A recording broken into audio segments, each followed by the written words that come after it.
The Democratic Party is creating legislation that would impose a tax on the profitable market for corporate stock buybacks in an effort to find a new revenue source to back its $3.5 trillion budget plan, which officials on both sides of the aisle have opposed. The Stock Buyback Accountability Act, drafted by Senators Sherrod Brown, Democrat Ohio, and Ron Wyden, Democrat Oregon, would charge a 2% excise tax on the amount companies spend to repurchase their own stock, a common practice that represented 52%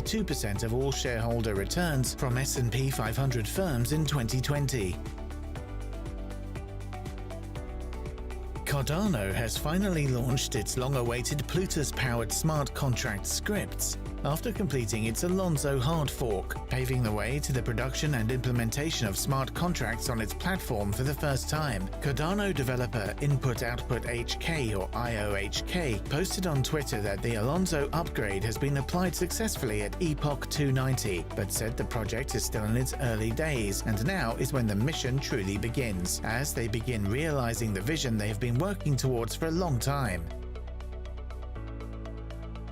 Job vacancies in the UK were up above 1 million for the first time in the 3 months to August, hitting a record high, while employment growth in the country accelerated with more people returning to the labour market as the economy reopens. The Office for National Statistics, or ONS, said the number of job vacancies reached 1,034,000 last month, which is 249,000 above its pre-pandemic January to March 2020 level, while the unemployment rate dropped slightly to 4.6% in July and employment rose to 75.2%.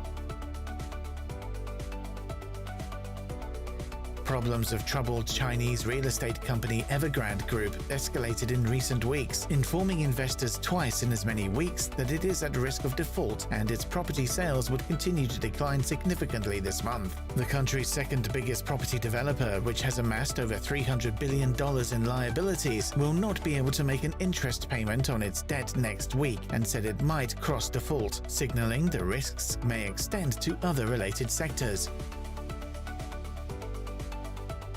Elon Musk's SpaceX kicked off its first all-civilian crew mission, dubbed Inspiration 4, into orbit aboard its Crew Dragon Resilience capsule, marking another milestone in the space tourism market. The 4 amateur astronauts, which included Shift 4 Payments Inc. founder and CEO Jared Isaacman, and 3 others he selected and paid for to join him in the mission, lifted off at the Kennedy Space Center to spend the next 3 days circling the Earth, targeting an orbital altitude of 360 miles or 575 kilometers.